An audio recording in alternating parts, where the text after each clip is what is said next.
ఆహ్, check. Okay. Vasu Vasu check.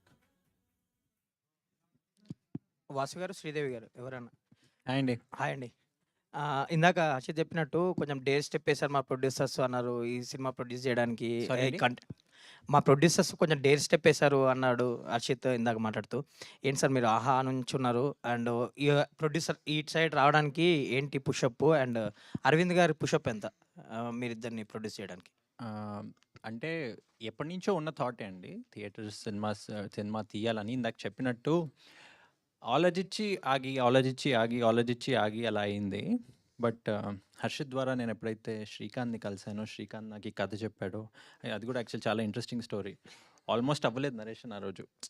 But ఏదో last minute కలిసాము. తర్వాత నరేషన్ అయింది.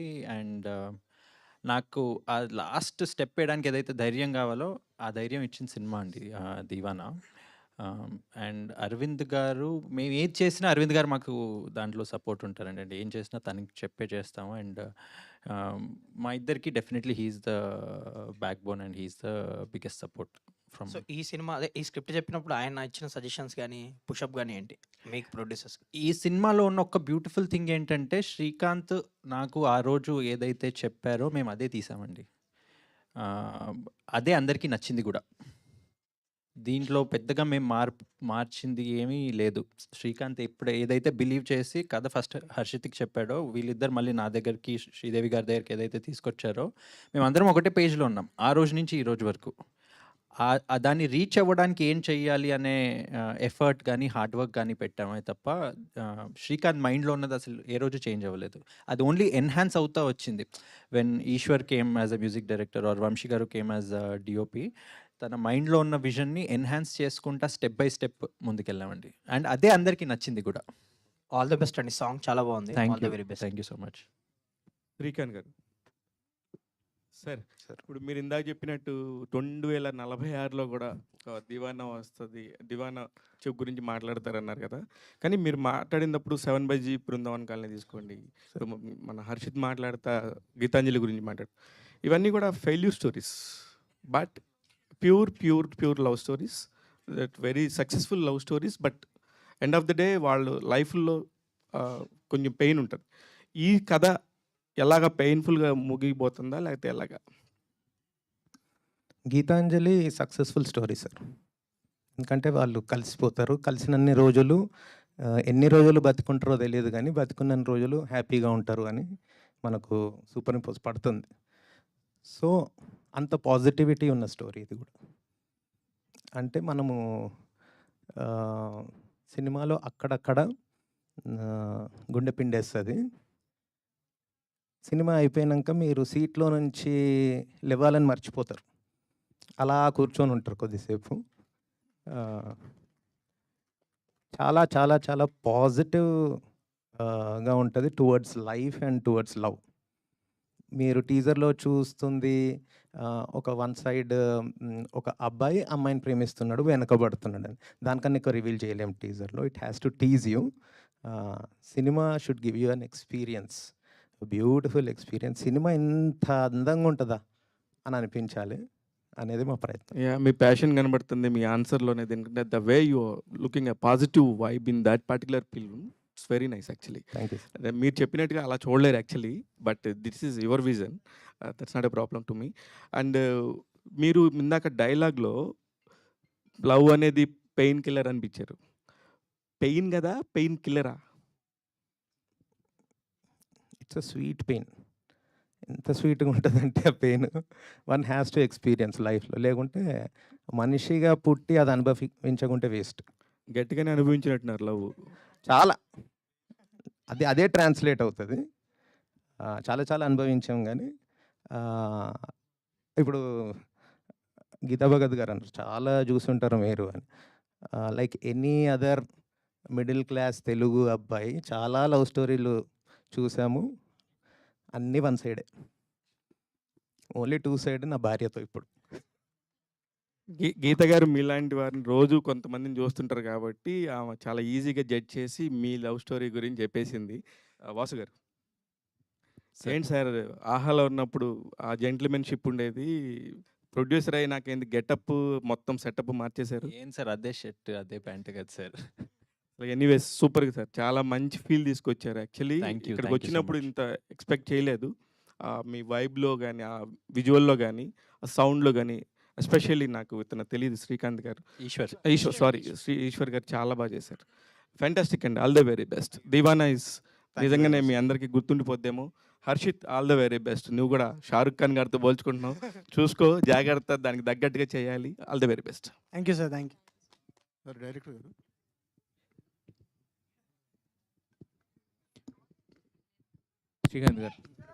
శ్రీకాంత్ గారు. సార్ అంటే ఇది చాలా డెకేడ్స్ కింద మీరు తయారు చేసుకున్న కథ అని అవును సార్. చెప్పారు. అంటే ఇప్పటివరకు చాలా లవ్ స్టోరీస్ వచ్చాయి.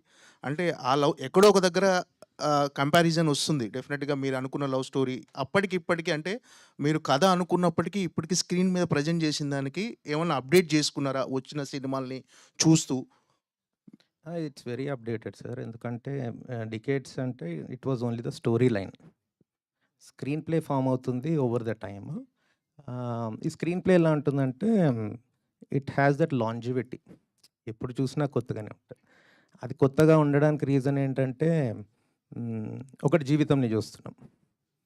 వాడి జీవితము నాకైతే నేను 20స్‌లో ఉన్నప్పుడు ఇప్పుడు హర్షిత్ చూస్తుంటే పెద్దగా తేడా ఏం లేదు. భారతదేశం ఎక్కువ మారట్లేదు. ఇప్పుడు నేను 1980s ఫిలిం తీయాలన్నా ఏదైనా గల్లీలో వెళ్ళి తీస్తే 1980s అనుకుంటారు. అది డెవలప్మెంట్ లేకపోవడమో ఏమో కానీ మన జీవితాలు మారట్లేదు. మెయిన్లీ హ్యూమన్ ఎమోషన్స్ మారవు. మనం జెన్‌జీ బెంచింగ్ ఫలానా ఫలానా ఏదేదో అనుకుంటున్నాం. జెన్‌జీ కోసం ఇలా తీయాలని. Gen Z are more emotional. ఇంకా ఎమోషన్స్ పెరుగుతూనే ఉన్నాయి. ఎందుకంటే రీసెంట్లీ సయారా చూసినాం. సెలైన్‌లు పెట్టుకొని సయారా చూసారు మన జెన్‌జీయే. So the emotion is constant. Okay. అంటే ఇప్పుడు మీరు ఇలాంటి కథతో కూడా స్క్రీన్ ప్లే చేయొచ్చా? ఇలాంటి కథతో సినిమా తీయొచ్చా? అని చాలామంది మీరు ఈ కథ చెప్పినప్పుడు సందేహాలు వ్యక్తం చేశారు కదా! అంటే ఏంటి ఈ సినిమా క్లైమాక్స్ అంటే ఇప్పుడు వస్తున్న రీసెంట్ మూవీస్‌లో సక్సెస్ అయిన అన్ని సినిమాల్లో క్లైమాక్స్ పర్టిక్యులర్‌గా హార్డ్ హిట్టింగ్‌గా ఉంటేనే ఆ క్లైమాక్స్ సినిమా అనేది బాక్స్ ఆఫీస్ వద్ద డెఫినెట్ అది సక్సెస్ అవుతుంది. సో ఈ సినిమా క్లైమాక్స్ గాని మీరు అనుకున్నట్టే ఇలాంటి కథతో సినిమా తీయొచ్చా అని మీరు అంటే ఎంత డిఫరెంట్‌గా ఉండబోతుంది? పర్టిక్యులర్‌గా క్లైమాక్స్ ఏమన్నా స్పెషల్‌గా ఉండబోతుందా ఈ అవును సినిమాలో? Sir. Not just the climax. From the interval point second half మొత్తం టిల్ ద క్లైమాక్స్ కొత్తగా ఉంటుంది. I would call it a high concept film. ఎందుకు అంటే ద కోర్ ఎలిమెంట్ ఏదైతుందో ఈ 100 ఏళ్ల సినిమా చరిత్రలో ఆ ఎలిమెంట్ రాలేదు.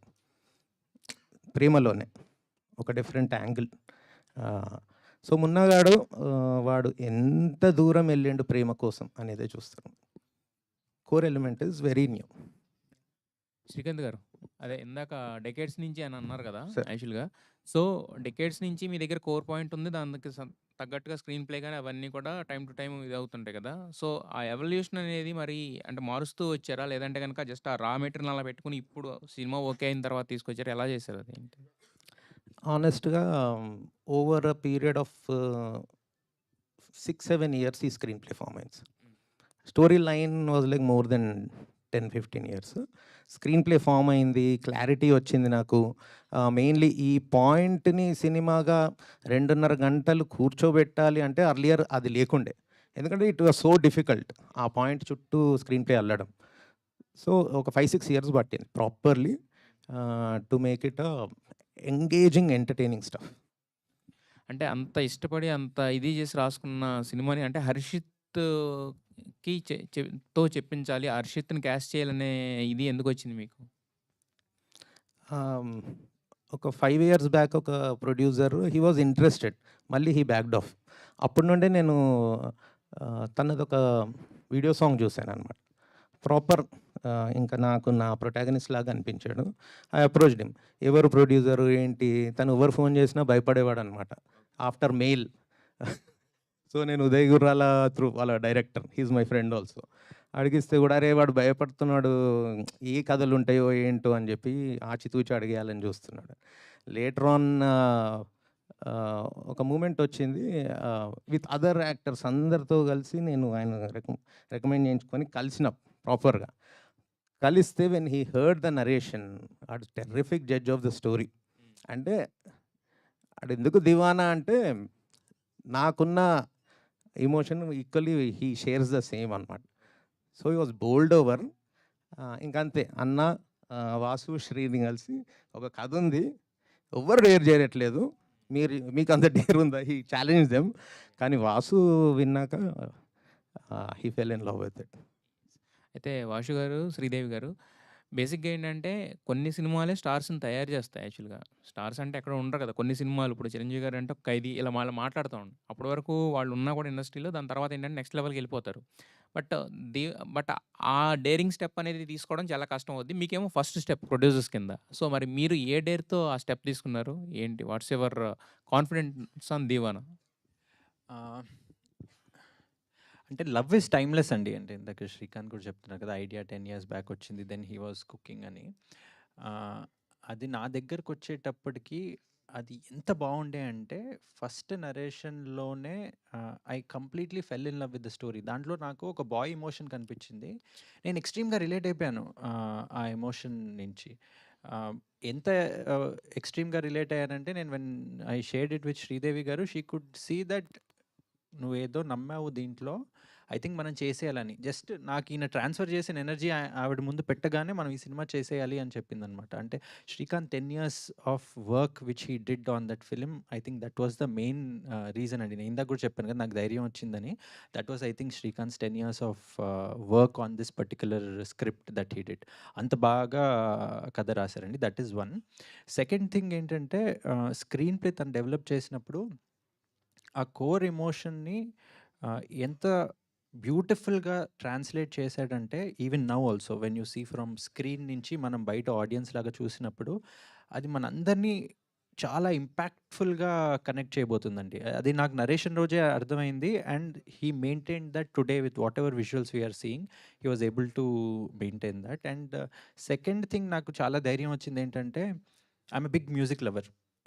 ఫస్ట్ డే నాకు అర్థమైపోయింది ఈయన బిగ్ మ్యూజిక్ లవర్ అని. ఎందుకంటే music was originating from the scenes, from the situation. ఏదో పెట్టాలి అన్నట్టు లేదనమాట. ఇవన్నీ పాయింట్స్ కలిపి నాకు ఫస్ట్ మీటింగ్లోనే ఆ ధైర్యం వచ్చేసింది కాల్ తీసుకోవాలని చెప్పి. అంటే గీతా ఫిల్మ్ డిస్ట్రిబ్యూషన్ అనేది చాలా అంటే రేర్‌గా చాలా తక్కువ సినిమాలు చేస్తుంటారు. సో ఏంటంటే అరవింద్ గారి కథ విన్నారు కాబట్టి చేశారా? లేకపోతే ఆయన కథ నచ్చి చేశారా? లేదండి, సినిమా మేము చూసి చేశారా? 70% షూట్ అయిపోయిన తర్వాత అదంతా నేను, శ్రీదేవి గారు, శ్రీకాంత్ దాన్ని ఒక ఎడిట్ ఫామ్లో చేసి అది చూపించాం అరవింద్ గారికి. అది చూపించిన తర్వాత మళ్ళీ షూట్ కంప్లీట్ అయిపోయిన తర్వాత విద్యా గారికి కూడా చూపించాం. అది చూపించిన తర్వాత వాళ్ళు ఎంతైతే ఇంప్రెస్ అయ్యారో దాన్ని బట్టి ఇది వచ్చిందండి. ఈశ్వర్ గారు. Hi, name myself Hema Mali here. First of all, today's event hero is మీరే. సో పాట అంత బాగుందంటే ఎన్నిసార్లు విన్నా కూడా మళ్ళీ మళ్ళీ మళ్ళీ మళ్ళీ వినాలని అనిపిస్తుంది. Thank you very much. అయితే ఇందాక మీ స్పీచ్ కూడా చాలా బాగుంది. పిప్పి పిప్పి చేసేస్తారు అటు ఇటు అని చెప్పి మాట్లాడుతూ ఉన్నారు. అయితే ఎంత హుక్ చేస్తుంది విత్ యువర్ మ్యూజిక్, ఆడియన్స్కి ఎంతలా కనెక్ట్ అవుతుంది అంటే what you will say sir? It's not, you should not say like it's my music. అది ఈ సినిమా ఎట్లా అయిందంటే ఈ సినిమా అన్నిటిని అట్రాక్ట్ చేస్తుందండి, ఆల్ ద గుడ్ థింగ్స్. అది ఆ ప్రాసెస్లోనే యాక్చువల్గా ఏంటంటే ఒక మ్యూజిక్ కూడా తయారైంది. అండ్ కరేజ్ అంటే like creativity I see as a expression of courage also.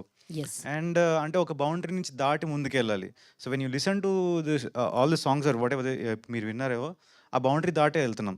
అంటే ఏంటంటే కొత్త స్ట్రక్చర్లో కంపోజ్ చేయడం. ఇట్స్ నాట్ లైక్ రెగ్యులర్గా ఇట్లా స్ట్రక్చర్ చేద్దాం, పల్లవి వచ్చింది, చరణం వచ్చింది, ఇట్లా అని కాదు. దాంట్లో ఒక మీరు మెలడీలో మీకు 4 అక్షరాలు 3 అక్షరాలు 4 అక్షరాలు 3 అక్షరాల్లో వచ్చి దెర్ విల్ బి ఏమంటారు టంగ్ ట్విస్టర్ లాంటి లిరిక్స్ తోటి వచ్చేది. It's very complex song. మీరు ఎంజాయ్ చేస్తున్నారు అదంతా అదొక తీరైతే అది అట్లా డిజైన్ చేయడం, ఆ డిజైన్ చేసిన తర్వాత అది వినిపించిన తర్వాత మా వాడు అప్రూవ్ చేయడం, డైరెక్టర్ అప్రూవ్ చేయడం. So this huge process. అదన్నీ ఒప్పించుకున్న తర్వాత లైక్ అరే భలే వచ్చినాయి అంటే ఫ్రెండ్స్ కాబట్టి అంటాడు నన్ను. సో భలే వచ్చినాయి రా మ్యూజిక్, అరే నాకు నువ్వేరా మ్యూజిక్ డైరెక్టర్ అంటాడు. దాని తర్వాత ఫస్ట్ మనోడు 10 ఏళ్ళ నుంచి కలగంటున్నప్పుడు ఏమంటాడంటే నా ఫస్ట్ ఫిలింకి ఏఆర్ రెహమాన్ తప్ప వేరేవాడితో చేయను అంటాడు. అరే మన సినిమా బడ్జెట్ ఎంత అన్న అంటే అంటే అప్పట్లో Rahman sir like Slumdog Millionaire అప్పటి నుంచి మనోడు ఫ్యాన్ అనమాట. సో మనం ఎలా చేయమంటే ఆ డైరెక్షన్లో తీసుకెళ్తాను నేను, ఆయన కాపీ కొట్టాం. సో ఆయన కొత్తగా ఎట్లా ఎక్స్పెరిమెంట్ చేస్తాడు, ఒక స్ట్రక్చర్లో ఎట్లా ఎక్స్పెరిమెంట్ చేస్తాడు అట్లా చేద్దాం, ఆర్కెస్ట్రేషన్ ఎట్లా డిజైన్ చేస్తాడో చేద్దాం, కొత్త వాయిస్ని ఎలా ఇన్నోవేట్ చేసుకుని తీసుకుందాం. యూ డోంట్ బిలీవ్ మీ కొత్త నేను ఐ హ్యావ్ నాట్ కన్వెన్షనల్ స్టైల్లో కూడా చేయలేదు. సో వీ వెంట్ అంటే ఒక ఆర్టిస్ట్ ఉన్నాడండి. హీఈస్ లైక్ ఉత్తరప్రదేశ్లో అసలు మధ్యప్రదేశ్లో ఒక చిన్న ఏరియాలో తను ఉంటాడు. బాగా పాడతాడు, చాలా బాగా పాడతాడు, ఎవరికి తెలియదు. తను ఏదో రీల్స్ చేసుకుంటూ ఉంటాడు, బాగా పాడతాడు. తను ఎత్తుకు పట్టుకొని తీసుకొచ్చి ఈ సాంగ్లో వినిపిస్తే అరే he is going to be the next Arijit Singh రా, and you going to listen to that. ఈ విధమైన ఎక్స్పీరియన్సెస్ ఈ సినిమా మాకు ఇచ్చింది, and it's all contributed to the film's beauty. All the very best. Thank you and very Harshit గారు, స్మిహ హర్షిత్ గారు, స్మిహ హర్షిత్ గారు. Smiha hi Smiha. So welcome to Tollywood. Thank you. So, like, how excited you are towards working towards Telugu film industry, and how you get this opportunity? So, first of all, I had no idea about Telugu industry, and I was afraid, first of all, to do a film in Telugu because I don't know the language, I don't know the people, how they will be like. But when the team reached out to me, I was not that confident. Um, we have to give our best, right, if they are expecting from us. So when they reached out to me, I was like, no, I can't do this. But Shrikant sir literally believed in me. He has all the hope that she's the one, she can do that. That is what made me here today. Yeah. All And the it's very so best. overwhelming. Thank you. Harshit గారు, thank you so Director much. Shrikant. And okay, ఒక final question అండి. Director Srikanth. చెప్పండి. Yeah, చాలా కాన్ఫిడెన్స్గా ఉన్నారు. ఇందాక కూడా మీది best అవుతుంది అనుకుంటున్నారు మీ కెరియర్లో. బట్ ఇక్కడ చూస్తే కనుక గుండెలు పిండేస్తుంది, చాలా ఎమోషనల్ అని చెప్తున్నారు. సో ఏమన్నా కొంచెం హీరోయిన్ ఏమన్నా నెగిటివ్గా చూపిస్తారా అమ్మాయిని ఏమన్నా? లేదు, ఫుల్ పాజిటివ్. మా డైరెక్టర్ సినిమాలో ఇవ్వడని చెప్తుండు, ఇక్కడ డైరెక్షన్ చేస్తుండు నాకు. సినిమాలో ఇవ్వడానికి యాక్చువల్లీ లేదు, చాలా బాగుంటుంది. బట్ కొంచెం సతాయిస్తుంది obviously. Yeah, thank you. Director అందరూ శ్రీకాంత్. ఆడపిల్లలాగా. Harshit bro, direct Srikanth. Yeah. Okay, shoot. Srikanth గారు, సో మీ కంటెంట్ అంతా చాలా బాగా అనిపిస్తుంది. Thank you. కొన్ని ఫిల్మ్స్ మాత్రమే ఆ ఇంపాక్ట్ అనేది క్రియేట్ చేస్తుంది. I think Diwani is one among them అనుకుంటున్నా. సో అందాల రాక్షసి అనే ఒక సినిమా ఉంటుంది సార్, లైక్ నాకు తెలిసి it's underrated, somewhere it didn't work out in our industry. So అంటే మీ పోస్టర్స్ కావచ్చు, లైక్ హర్షిత్ గారు లుక్స్ కావచ్చు, నవీన్ చంద్ర గారు గుర్తొచ్చారు sir. Like is any inspiration behind that? Actually, this is a great compliment. I'm a big fan of Hanu Raghav Pudi. Someday I want to make visuals and movies like him. Beautiful comparison అండి. Difference ఏంటంటే his films I feel they are more poetic. ఇది మీరు చూసింది చాలా బ్యూటిఫుల్గా, చాలామంది చూసిన వాళ్ళు మణిరత్నం అంటున్నారు కానీ కాదండి. దిస్ విల్ బి లైఫ్ చూస్తున్నట్టు ఉంటుంది. నాకు పోయటిక్ స్పేస్లోకి వెళ్ళాలన్నా కూడా లైఫ్ని మిస్ అవుతామన్న ఫీలింగ్. నేను లైఫ్ని క్యాప్చర్ చేయడానికి ట్రై చేస్తాను. All the best. Thank you. All the best. Hello అండి, శ్రీకాంత్ గారు ఇక్కడ. Yeah. ఇప్పుడే సునీల్ చెప్పినట్టు అంటే అందాల రాక్షసి రిఫరెన్స్ నిజంగానే కనిపించింది. At the same time Arjun Reddy reference కూడా కనిపించిందండి. ఒకే సినిమాలో 2 వేరియేషన్స్ చూపిస్తున్నారు. సో ఎట్లా ఉండబోతుంది? అదే ఇప్పుడు చెప్పాను కదా మేడం, మీరు మీ పక్కింట్లో తొంగి చూసినట్టు ఉంటుంది సినిమా. పాత్రలు, స్క్రీన్ ప్లే ఏదైనా కూడా ప్రతి పాత్ర వాళ్ళు మాట్లాడే విధానము, వాళ్ళ ఇంటరాక్షన్స్, హ్యూమన్ ఎమోషన్స్ పక్కింట్లోకి తొంగి చూసినట్టే ఉంటుంది. It is very very like realistic film. ఎంత రియలిజం ఉంటే అంత మనం కనెక్ట్ అయిపోతాము. అలా కనెక్ట్ చేస్తూ వెళ్ళి I want to give a very like memorable experience. మీరు కొన్నేళ్ళైనా కూడా అరే ఆ సినిమా చూసానే, ఇప్పుడు నేను గుర్తు చేసుకుంటా, ఇంతకుముందు చెప్పినట్టు గీతాంజలిని గుర్తు చేసుకుంటాను, 7G, తొలి ప్రేమ. ఈ సినిమా అలాంటి memory that will stay. Director గారు ఇక్కడ Sir. ఇందాక మీరు అన్నారు కదా, ఇది యాక్చువల్గా పొయిటిక్ వేలో చెప్పకుండా కొద్దిగా రియల్ లైఫ్కి సింక్ చేసుకుంటూ చేశాను. అంటే సాధారణంగా లవ్ స్టోరీస్కి ఏంటంటే కొద్దిగా లొకేషన్స్ కూడా కొత్త, అంటే ఫీలింగ్ కొద్దిగా ఆడియన్ని మూడ్లోకి తీసుకెళ్ళడానికి లొకేషన్స్ కూడా కొంచెం మంచివి సెలెక్ట్ చేసుకుంటారు బేసిక్గా లవ్ స్టోరీ. అలాగే ఇందులో ఏమైనా కొత్తగా ఏమైనా చూపించబోతున్నారు? ఇది బేసిక్‌గా మీకు ప్రాపర్ సిటీ తెలంగాణ వినిపిస్తుంది. తెలంగాణ సిటీ అనంగానే మనకు చార్మినార్ చూపెట్టడం అలవాటు. నా సినిమాలో చార్మినార్ కనిపించదండి. సికింద్రాబాద్ సినిమా ఇది. Secunderabad, Chilakalaguda, Seethaphal Mandi, Warasiguda, Padmarao Nagar. My Shekhar Kamala stays in Padmarao Nagar. So yeah, Doodhbai it's prominent place in the film. Secunderabad cinema అండి. సికింద్రాబాద్కి ఒక వైబ్ ఉంటుంది. లష్కర్ ఏం వైబ్ అంటే మనకు హైదరాబాద్లో రద్దీ ఎక్కువ ఉంటుంది. సికింద్రాబాద్లో because of the Christian missionaries and railway quarters and railway thing and schools and colleges, mainly Osmania University. Population కొంచెం ట్రాఫిక్ తక్కువ ఉండి మంచి వైబ్ ఉంటుంది.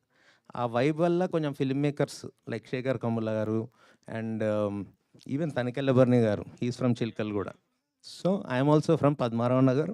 I used to stay in the lane next to Sekhar Kammula garu for 10 years and now I'm staying in Chilkalguda. ఈ vibe ఉంటుందండి. పోయెటిక్ అంటే ఆ స్టోరీలోనే వచ్చేసింది, లైఫ్ కనిపిస్తుంది. హర్షిత్ బ్రో, ఎండాకాలం వానలు పడితే ఎంత హాయిగా ఉంటుందో ఆ సాంగ్ వినగానే నాకు అంత హాయిగా ఉంది. సినిమా కూడా దివానా అంత హాయిగా ఉంటుందా? దివానా మేము యాక్చువల్లీ ఫస్ట్ కట్ చూసినప్పుడు నేను బయటకు వచ్చి వాసు గారితో అంటున్నా, అన్న ఈ సినిమాకి ఇట్లా hit, super hit, block buster ఇట్లాంటి వర్డ్స్ అన్నీ ఆనవన్నా, ఇది ఒక క్రేజీ ఎక్స్పీరియన్స్ ఉంటుంది. బయటకు వచ్చిన తర్వాత మీకు ఒక లైఫ్ చూసినాము అండ్ మీకు ఏమనిపిస్తుంది అంటే, అరే ఒకసారి ఆ మున్నాని అమ్ముని ఒకసారి కలిసి వద్దాం రా, అసలు ఎట్లా వెళ్ళి సికింద్రాబాద్ పోయొద్దాం రా అనే ఫీలింగ్ వస్తుంది. అంత హద్దుకుంటారు వాళ్ళ క్యారెక్టర్స్ని. అండ్ యా, ఐ థింక్ అదే చాలా హాయిగా ఉంటుంది. చాలా మంచి ఫ్యామిలీ, ఫ్రెండ్షిప్, లవ్ ఇవన్నీ ఎమోషన్స్ని చాలా బాగా క్యాప్చర్ చేసినాము. అండ్ ఐ థింక్ ఆ ఎక్స్పీరియన్స్ ఇట్స్ రేర్. ఈ సాంగ్ లోనే సినిమా కనిపిస్తుంది, ఇంకా సినిమా వేరే లెవెల్లో ఉంటుంది అనిపిస్తుంది. Thank you, congratulations, all the best. Thank you. Harshit bro, ఇటు first of all congrats bro. Thank you. Deewana అనే టైటిల్ ఒక 30 years బ్యాక్ షారుఖ్ ఖాన్ గారు చేశారు, మీ ఫేవరెట్ హీరో. దాంట్లో ఆ సినిమాలో మీరు చూసినప్పుడు ఏదైనా సీన్ నేను యాక్ట్ చేసినప్పుడు దాంట్లో రీక్రియేట్ చేయాలి అని అనిపించిందా? మీ డైరెక్టర్ గారికి ఏమైనా చెప్పారా మీరు? అంటే ఆ లెవెల్ ఆఫ్ దివానా, ఆయన చాలా దివానా అందులో ఆ సినిమాలో. ఆ లెవెల్ ఆఫ్ దివానా కాదు నేను ఇందులో. జస్ట్ దివానా అంటే is a crazy mad guy. So అంటే లవ్ కోసం ఏ ఎక్స్టెంట్ వరకు వెళ్ళిండు అనే పాయింట్ బ్యూటిఫుల్గా ప్రజెంట్ చేసింది. మీరు ఆ దివానా చూస్తే అది కంప్లీట్లీ ఆయన ఫుల్ ఓకే. ఇందాక డైరెక్టర్స్ వాళ్ళు అందరిని అడిగారు మీ రియల్ లైఫ్లో దివానా అయ్యారా లేరా. మీరు ఎప్పుడైనా అయ్యారా దివానా? అంటే పిక్స్ యాక్చువల్లీ ఇది హోస్ట్ని క్వశ్చన్స్ అడగొద్దు మీరు. ఎప్పుడైనా ఎన్నిసార్లు అయినా దివానా మూమెంట్స్ ఉంటాయి లైఫ్లో అంటే, బట్ ఇప్పుడైతే ఈ దివానా ఇదే అండి. ఇంటెలిజెంట్ తెలిసిందే కదా మీకు. So thank you so much. ఇందాక ఎవరో అన్నారు సమ్మర్లో వానలా ఉందని, నిజంగానే దివానా కురబోతుంది అనమాట థియేటర్లో. Thank you so much and congratulations. అప్పటి వరకు పాటని సెలబ్రేట్ చేసుకుందాం, సమ్మర్లో సినిమాని సెలబ్రేట్ చేసుకుందాం. Thank you guys. So beautiful film, yeah beautiful film వచ్చేసింది, పేరు Deewana. Thank you media for your questions. And Deewana boys అందరికి ఒకసారి ఓవేసుకోవాలి అక్కడ. అండి ఆ ఆరెంజ్ కలర్ షర్ట్ లో ఉన్న ఆయన ఎవరండి? అయినా మా దాంట్లో one of the key role play చేసిండు. డైరెక్టర్ గారి బాబాయ్ గారా?